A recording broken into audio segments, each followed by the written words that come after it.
राम। आप सभी के अंदर विराजमान मेरे परम पिता परमात्मा को मेरा कोटि कोटि नमन। हमारा सतगुरु सुखराम जी महाराज के ग्रंथ में मिनखा देह का गुण का आज अंग शुरू हो रहा है। मिनखा देह, तो आज सतगुरुदेव मिनखा देह यानी इस मनुष्य शरीर का क्या गुण है। परमात्मा की कृपा से इस आत्मा को ये मनुष्य शरीर रहने के लिए मिल गया, यानी इस आत्मा को रहने के लिए एक घर बन गया। बाहर जैसे आप अपने रहने के लिए घर बनाते हो, तो उस घर में रहने के लिए आप अपनी सारी सुख सुविधाओं का ध्यान रखते हो। इसी तरह परमात्मा की कृपा से इस आत्मा को ये मनुष्य शरीर रहने के लिए मिला है। तो इस मनुष्य शरीर की भी सफाई उतनी ही अच्छे से करो जितनी अपने घर की सफाई रखते हो। जितना खर्च आप अपने घर को सजाने के लिए करते हो, उतना ही खर्च इस आत्मा की उन्नति के लिए भी करो कि ये आत्मा परमात्मा में कैसे मिल सके। परमात्मा ने अनमोल हीरे रूपी मनुष्य शरीर दिया है, इससे तुम जो चाहिए बन सकते हो। 84 लाख योनियों में एक मनुष्य शरीर सिर्फ ऐसा है जिसमें भक्ति की जा सकती है, जिसमें तुम जो चाहिए बन सकते हो। तुम्हें चाहिए तो तुम तपस्या करके राजा बन जाओ, तुम इस शरीर को देवता बना लो, इस शरीर से तुम राक्षस योनि में चले जाओ, देव योनि में चले जाओ, स्वर्ग चले जाओ, वैकुंठ चले जाओ, यहाँ तक कि अमर लोक चले जाओ या परमात्मा का स्वरूप बन जाओ। इस मनुष्य शरीर में इतनी ताकत है, पूरे ब्रह्मांड की ताकत, पूरे ब्रह्मांड की शक्ति ऊर्जा इस मनुष्य शरीर के अंदर है। बस अपनी इस चेतना शक्ति का उपयोग तो करके देखो कि इस मनुष्य शरीर से तुम क्या नहीं कर सकते। आज सतगुरुदेव इसी बात को समझा रहे हैं और मन को समझा रहे हैं कि हे मन, संसार में माया में मत उलझा रहे, इस मनुष्य शरीर का महत्व समझ। मन रे ओ तन ऐसा लोई, जो कोई समझ सिमरे है साहिब, आप ही करता होई। सतगुरुदेव इस मन को समझाते हुए कहते हैं कि हे मेरे मन, जरा समझ। अगर समझ कर तुम चलोगे तो तुम्हें इस मानव देह का, इस मनुष्य शरीर का गुण पता चलेगा कि इस मनुष्य शरीर से ही तुम ज्ञान प्राप्त कर सकते हो, इस मनुष्य शरीर में ही उस परमात्मा का अनुभव कर सकते हो, और यहाँ तक कि ये आत्मा परमात्म पद में मिल सकती है।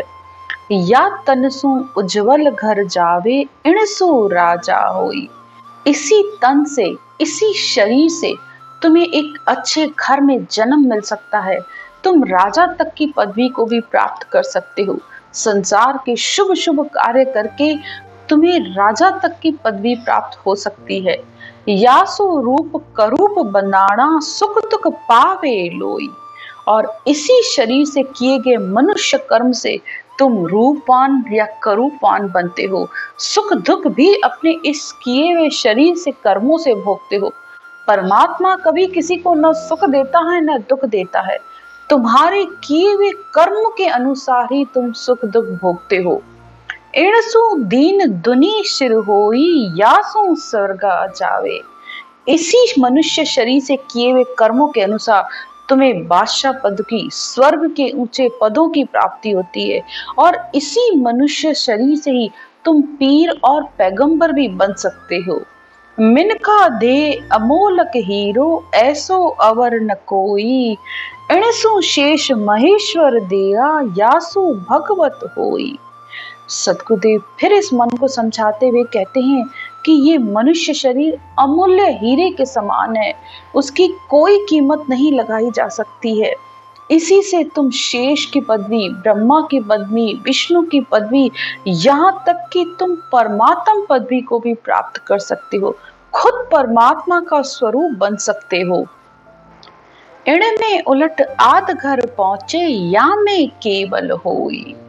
इस मनुष्य शरीर में ऐसा परमात्मा ने भेद भर रखा है कि जहां से ये आत्मा ब्रह्म से बिछड़ी है उस आद घर में भी जाकर मिल सकती है और इसी से ही उसे उस केवल पद की प्राप्ति भी हो सकती है, यानी सृजनहार परमात्मा में भी जाके वो मिल सकती है, जहां पर जाने के बाद इस आत्मा का जन्म मरण का चक्कर खत्म हो सकता है।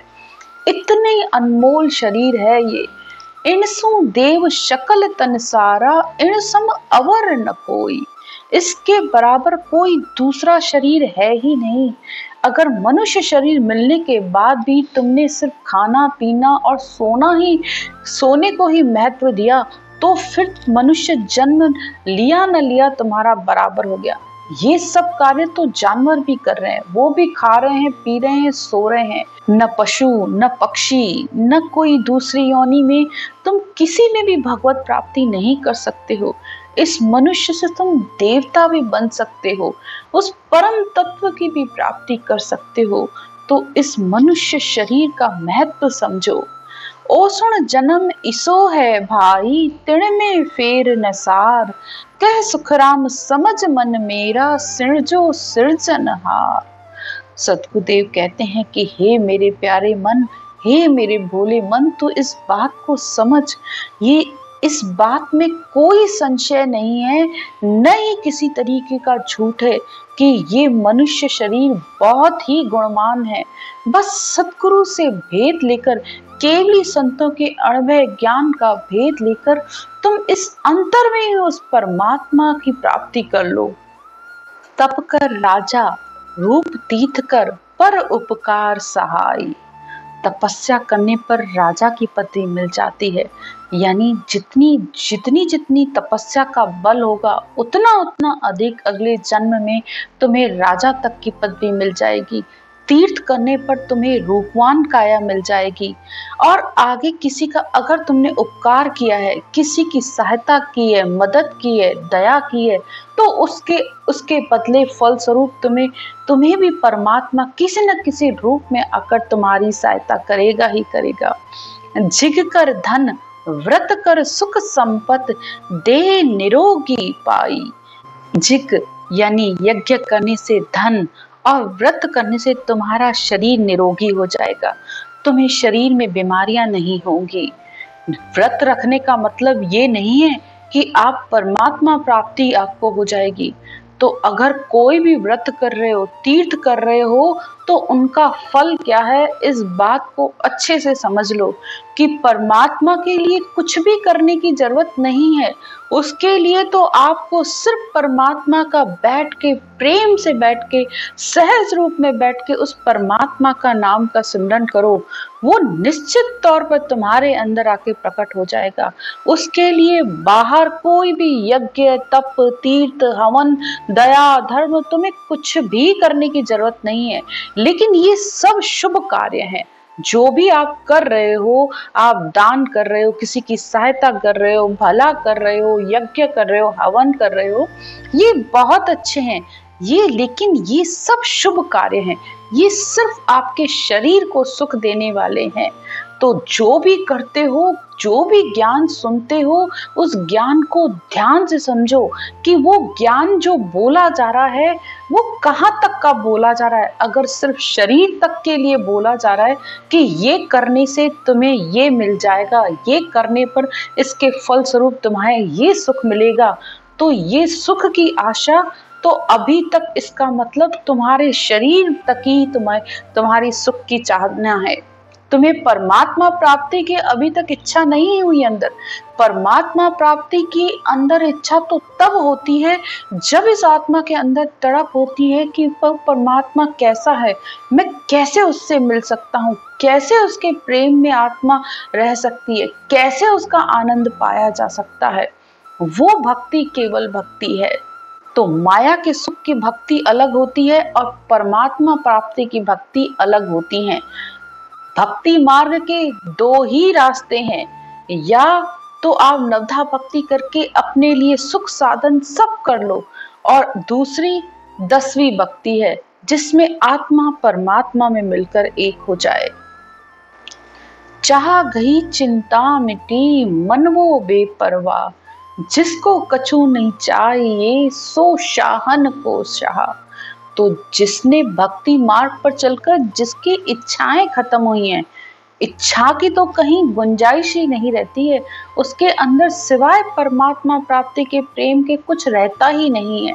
अगर भक्ति मार्ग पर चलते हुए आपके अंदर ये भी संशय बना हुआ है कि मैं इतनी भक्ति कर रहा हूँ लेकिन मुझे अभी तक दुख क्यों मिल रहा है, दूसरे तो कुछ भी नहीं कर रहे हैं, वो इतनी सुखी हैं, वो इतना अच्छा जीवन जी रहे हैं, लेकिन मेरे जीवन में दुख क्यों है।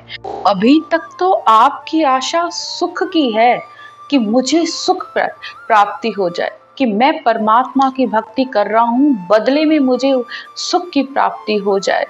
तो फिर अभी तक आप परमात्म प्राप्ति के रास्ते पे नहीं हो, सिर्फ शरीर के सुख के साधन ही मांग रहे हो। और शरीर का दुख तो उस दिन ही मिटता है जिस दिन ये आत्मा फिर दोबारा जन्म लेकर नहीं आए। तन दुख जा दिन जावसी, जा दिन धरी न दे, निरंजन लग सुख राम कहे, भुगते सब नर ए।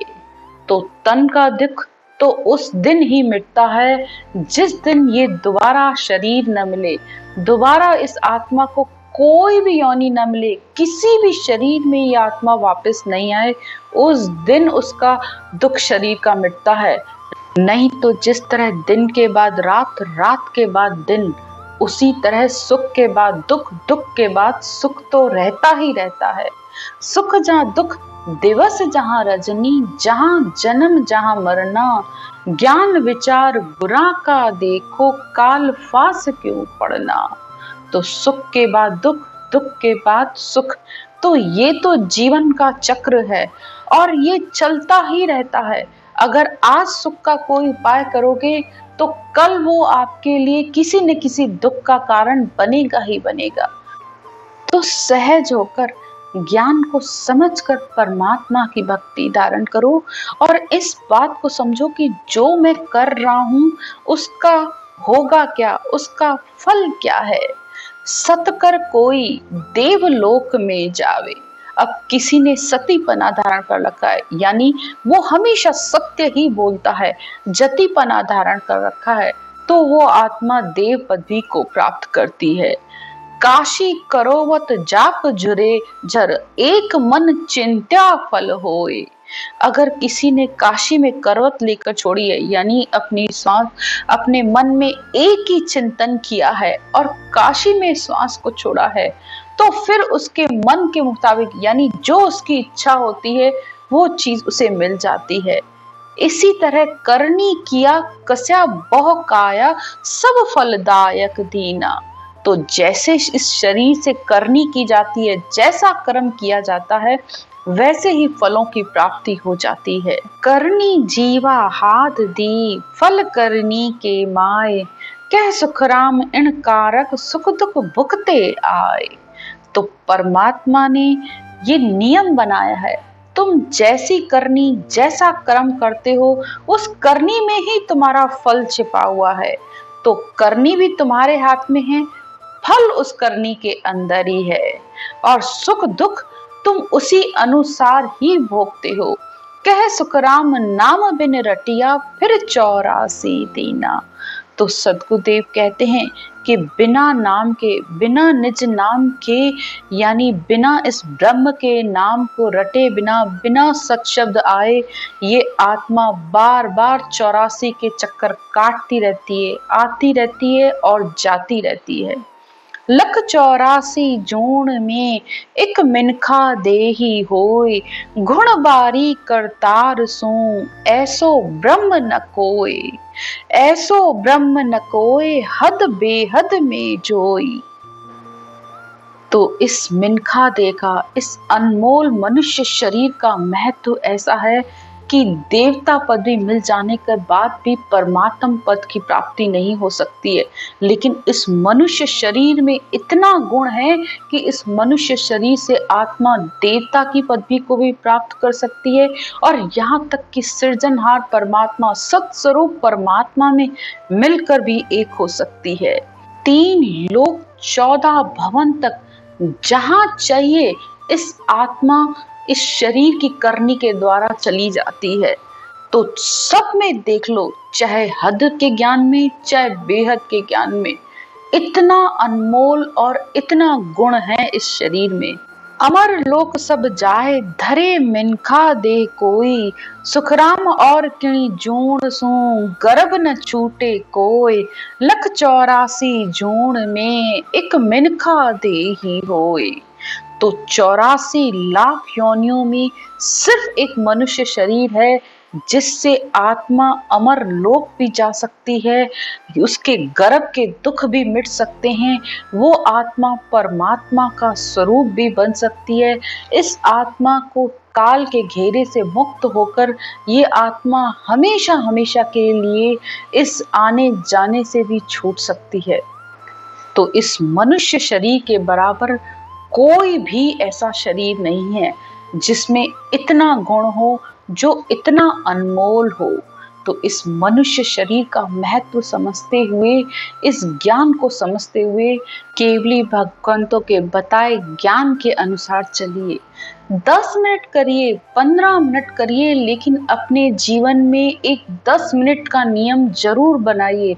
बूंद बूंद से घड़ा भर सकता है, तो अंतर में भी इस आत्मा की एक दिन तो पुनवानी उदय हो ही जाती है कि वो आत्मा परमात्मा के लिए अंतर में उसकी वो तड़प जागृत हो जाती है, और यही तड़प उसे परमात्मा से मिलाने का कार्य करेगी। इति श्री मिनखा देह का गुण संपूर्ण। राम राम।